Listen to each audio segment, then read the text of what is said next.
What's going on YouTube? So, since we did the new wheels and tire carrier and lift and everything like that on the Jeep, the stock brake light is not tall enough to come over the top of the new wheel in the Jeep JK. So, looking at different options, I decided to settle on the LED brake light kit that goes inside the ring, inside the center of the rim. So, this one happens to be a Suparee. They're sold on Amazon for anywhere between $20 and $35.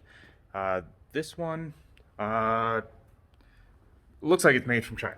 It absolutely does look like it's made from China. All of them, when I was looking at them online, they all look like they're the same, so they're probably made all in the same place, just put in a different box and sold on Amazon. So I just grabbed the cheapest one. This one was about 22 bucks, something like that. But we're gonna get this thrown on the Jeep here and see how it looks. So let's take a look at what's in the box here. Looks like some documentation talking about the product, some information, a red light, IP67 waterproof rated, that's always a good thing, and 85 LEDs. So one of the things that some people have complained about this is that it's covered with a tinted plastic, and it makes the LEDs hard to see.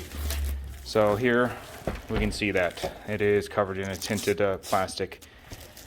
Wiring looks like we're just going to have to hardwire it into the clips. It doesn't come with a clip. This is kind of a universal setup here. So we got the spare tire off. Here is the factory brake light. Hi guys. Here's the factory brake light, and normally you just unplug it, but we don't need the connector, we just need the wires. There are a couple of different butt connectors you can use. So you can do ones that just clip in, and there's a sharp blade that just taps into these. I don't have those connectors, and actually what I'm just going to do is cut them, strip them, twist them together, wrap in some electrical tape, and we should be good. So we do have to pay attention as well to which side is positive, which side is negative. So a positive line and a negative line, because LEDs, it does matter. So I'm going to cut this with some slack left in case I want to wire this one back up. I can. And we're good to go. If I had sharper cutters. Also, I'm doing this one-handed. There we go.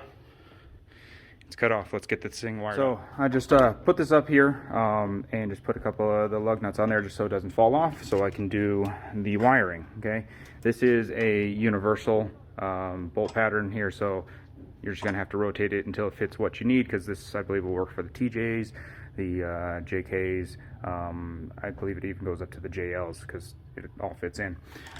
From the light itself, we have a black and a red wire. From the Jeep, we have a black and then a white and green wire.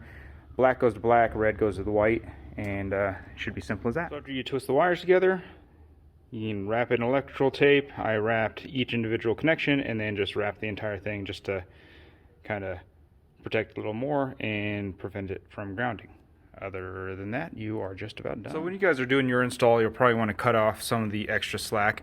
I'm leaving the extra slack because I still need to figure out how to redo my backup camera with the new wheel setup. So I'm just keeping this as an option right now, just in case I want to reroute some of the wires.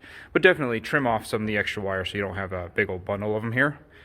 But there is the brake light installed. Just a plastic backing here. We'll get the wheel, mount it back up on here, cinch it down, and then we can do some lighting test here, see what it looks like during the day and at night. So I did end up cutting out all that extra wire, so we don't have a ton. It just goes up and then comes in the back side right there. I'm trying to see it. The diameter of the brake light ring on the inside, it was like 15 inches. It clears just perfectly, so those LEDs are right around the inner edge of that. So I did end up doing a backup camera relocation kit, or I made my own backup camera relocation because the backup camera used to come through here and I didn't want to take the center cap off. So check that out in one of my other videos. Let's get to testing these brake lights and see how bright they are. First test, we got the sunlight directly at our back here, and we'll push on the brakes and see what it looks like. Go ahead, Jade. Press and hold it. There you go. So there you go. It's from directly behind. not too bad, but I mean, if you compare it to the factory brake lights and then those brake lights in the sunlight, it's about even. Alrighty, it's getting a little bit darker here, so let's see what this looks like. Go ahead, Jade. Okay. There you go. That looks pretty good. That looks pretty good. All right, guys, thanks for tuning in. Hopefully you learned something here. You know, check out some of my other videos. Subscribe if you're not subscribed. Click that like button, and we'll catch you on the next video. I appreciate all of you. Thanks. Oh, this you crazy mother.